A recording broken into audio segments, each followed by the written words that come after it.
Welcome to I Say Yes and with Alycia Larson, the podcast where we dive into all things spiritual and watch as we grow as humans and expand as the powerful spiritual beings we know we are. Let's dive in.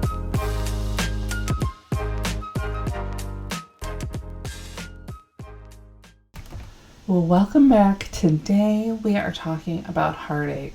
Heartache is something that is, unfortunately part of the human experience.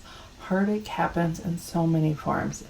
It definitely happens in grief, and it definitely happens with relationships. And so it's something that we all experience at some time in our life.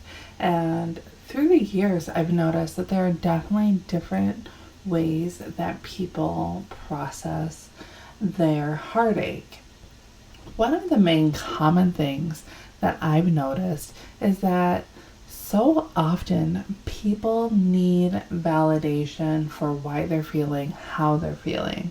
Now, I don't know if this is just total matrix or if there's something more to this. That is a question that I'm going to dive in on my personal time, but especially with heartache, I'm sure you've noticed either yourself or whoever you are with that is experiencing heartache starts to replay things in the relationship, or if it was somebody who passed away, like the grieving process. So like how it got to the point where the person passed away and anything like that.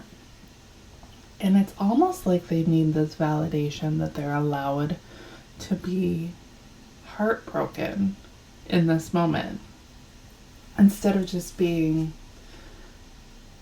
validating to themselves of like, I'm allowed to feel this way.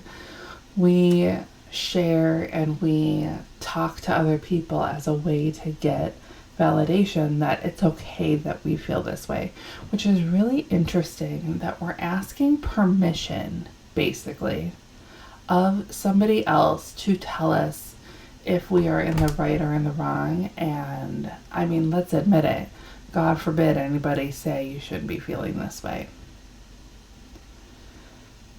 And when we're reliving that process, oftentimes when we're replaying the relationship or the end months of somebody's life or whatever the situation may have been, it's like we go through it as a way of, should I have done something different?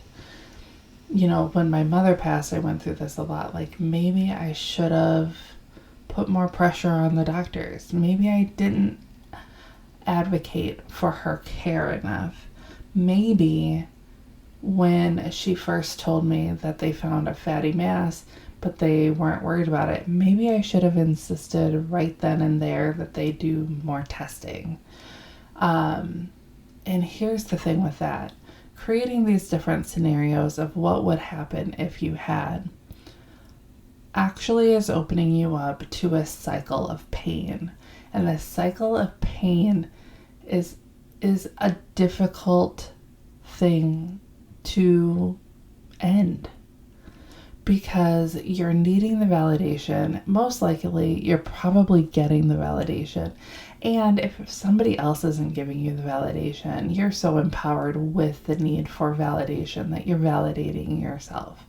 And so you're in this cycle of like reliving moments, slightly tweaking them to accommodate your story, and then going through like, but that's not how it happened, or why didn't I see that sooner? There's this thing online about how people are doing like, that's a green flag or a red flag in relationships. So if this is related to a heartache because you left a relationship, whether it was your choice or not, then you start to play through and you're like, man, I should have recognized that red flag. I should have recognized that. Why didn't I? And you start going through those questions, which there's no end in sight when we're lost in that. It's like this cyclone of like painful circumstances that we allow our mind to go to. And here's what happens when we're in the process of allowing ourselves to feel that pain in so many different ways, so consistently. We are opening ourselves up to spirits that associate with that pain as well, to connect in with us and to attach with us. I know because that's what happened with me, especially with my mother. The grief I felt after her was so tangible. It was so real. I couldn't shake it. I just kept reliving. I should have done this. I should have done this. Did I tell her I love her enough? Did I do this? Like, what if I had done that? Like, why couldn't these people who are awful mothers have been the one to have gone through this? Like, why was it my mother? And those questions start festering in your soul. And those questions open you up to being attacked on another side. And I'm not saying attacked like somebody is like beating you up or anything like that. It's a spirit attachment. So you're opening yourself up to saying, yes, I'm feeling this pain right now. And instead of feeling the love because you feel this, or instead of inviting light into us, we're basically saying, I am opening myself up to more painful situations because this is what I deserve. This is normal. Like, this is the grief process is supposed to be so painful. The grief process is supposed to be all encompassing. There's not supposed to be an end in sight for a very long time. You know, it's just like when I was speaking with a therapist and she was like, this is all something that sometimes it takes years and years to work through. And I remember she told me she wouldn't be surprised if this was like a 5-year process for me because I was just so deep in the pain. And I was just like, oh my God, 5 more years of this. Like, what the hell? Like, that sounds miserable, right? I mean, let's admit it. When you're in that pain of grief and it's so raw, do you want to feel that for 5 years? And that's an honest question because I think sometimes our answer is yes. Because sometimes I think there's a couple thought patterns that we have. I'm supposed to feel this way for this long. Or we use it as a validation, like, look at how much I loved this person, so I'm gonna feel the pain extra real, extra raw for an extra amount of time as a way to validate to myself, like, oh, okay. It's like there's this rule, and I'm not gonna remember it word for word, but there's like this weird rule about like how you get over a heartbreak. And it's like double the months, I think, for how long your relationship was. So let's say that you're in a 1-year relationship. It's supposed to take you 2 years to get over it. That's like an accepted statement in the world. Like, let's just think through this for a moment. It is acceptable in the world that you should grieve a relationship ending, and I'm not even talking about death right now. It is acceptable that a relationship ending that lasted 1 year, it should take you 2 years to get over it. What kind of bullcrap is that? And then if somebody gets into a relationship sooner, then it's like, oh, she doesn't know how to be alone. He doesn't know what to do with himself, so he's in this thing or that thing. And it's like this judgmental cycle of like, they clearly don't know how to love. They clearly don't know how to be in a relationship. Like, poor person that they're with now, like, that's never gonna work. That's clearly a rebound. Or like, how do you get over, you know, that love that you had for so long? And maybe it was a long-term relationship. Maybe you were married for like 20 years. Are you really supposed to take 40 years to get over that? And I know that there are some people out in the world that have chosen to not pursue love anymore after, their spouse or somebody that they were in a long-term relationship with, it ended, whether it was from death or, a breakup of some sort. I know people make that choice, and that is a choice that they're making, whether they're aware of that choice or not. But what is it saying for the world that the world will look at somebody and be like, they should never be with somebody else? They should never feel love again. You should be alone for this long. And here's the thing, being alone is amazing. There are so many blessings that I get to do with my life because I am single. That doesn't mean that I'm not open to receiving like a beautiful soulmate union, because guess what? I 100% am ready for it and open to it. But guess what? My life doesn't stop because I'm opening myself up to that. No. And so there's like this cycle of like the world judges you if you don't grieve long enough. And then the world judges you if you found something that works for you to help you move through it. I can't tell you how many people just don't understand how, let's see. So my mother passed away in September, and it was in February. So September, October, November, December, January, February. So 5 months. So 5 months after my mother passed away was when I had my call with my amazing healer and mentor, Sarah Ashley Wheeler. And she changed my world forever. That's why I have this podcast. That's why I'm creating a program that is going to shift the way that people look at grief. I'm creating this program right now because of something that happened that transformed my life, and you need to know about it. And the thing you need to know about it is how you grieve a relationship ending because you're brokenhearted, or grieving a heartbreak because somebody passed away. It doesn't have to match what the rest of the world tells you it needs to match. And you know what? It's probably better if it doesn't, because the Matrix wants us to sit in this area of pain. They want us to sit in the spot of hopelessness. I can't tell you how hopeless I felt when I was in the thick of grieving my mother. I had these spirits attached to me that were like, you need to feel this pain more so that it's aware how much you loved your mom.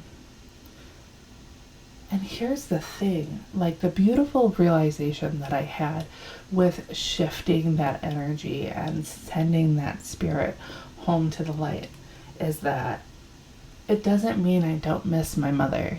It doesn't mean that sometimes something happens and I still don't feel like a need to cry. But what it does mean is it's not all encompassing. It doesn't spiral me. I'm allowed to feel that emotion. I release it with so much love. And I can live my life. And that's what this is about. This is about living our life after a heartache. And the fact is, we have to open ourselves up to the release. We have to open ourselves up to being okay, that we shift that energy and no longer feel the pain. But guess what? There are so many people in the world that want to feel the pain because they think that that makes them better. They think that like, if they feel like it's a punishment thing, then they feel like they're owed it. They're supposed to. That's their punishment. And that's just not how it's supposed to be. We are supposed to live with so much light and love in our hearts that things may rock us, but it doesn't break us. And that's the conversation around heartache that I'm interested in. I'm interested in the conversation of, how do we move through this? How do we still feel love? And how do we become a better person on the other end? To To anyone who's feeling heartache right now, whether it be a relationship or whether it be the passing on of somebody, let me ask you this. Are you ready for the release of that pain? Are you ready to step into a spot where you feel the hope again? Or are you okay with being in that spot of pain? And I'm not judging whatever your answer is. To anyone who is interested in shifting through that heartache, shifting through that grief of a relationship ending or of somebody passing away, then I'm your girl, because guess what? On the other side, when you are ready, amazing things happen because you shifted that. And that's what life is about. Life is about waking up and living to your fullest. And what does your fullest look like? If you're interested in the group program that I'm creating, or if you want to talk one-on-one, I'm your girl. Let me know. My information will be in the show notes. Just know, whoever is listening to this episode, you found this episode for a reason. There is so much love for you in this world. And although heartache is a path of life that just happens because we're human beings, it doesn't mean we have to get stuck in this cyclone of pain that brings on. Remember, you are love and you are light and you are meant to live. Until next time. Are you wanting help to move from a place of heaviness, stress, and anxiety, and you want to step into a place of love, ease, and flow? The time is now to reach out for a one-on-one healing session with me. This offer is only for those who listen to my podcast. Use coupon code PODCAST824 and receive 30% off the price of one 30-minute healing session with me. Offer only good until August 31st, 2024. Link and code will be in the show notes. I look forward to our session. Thank you for joining me on this episode of I Say Yes and with Alycia Larson. I hope you feel inspired and empowered to embrace your inner power and manifest the life you desire. Remember, the journey to self-discovery and empowerment is ongoing, and I'm here with you every step of the way. If you enjoyed today's episode, be sure to subscribe, rate, and leave a review. Your feedback helps us reach more souls ready to say yes to their own potential. Don't forget to follow me on social media for more insights, inspiration, and updates on upcoming episodes. Together, we can create a community of empowered individuals living their dream lives. Until next time, keep saying yes to yourself, yes to your dreams, and yes to the power within you. Stay magical and keep shining your light.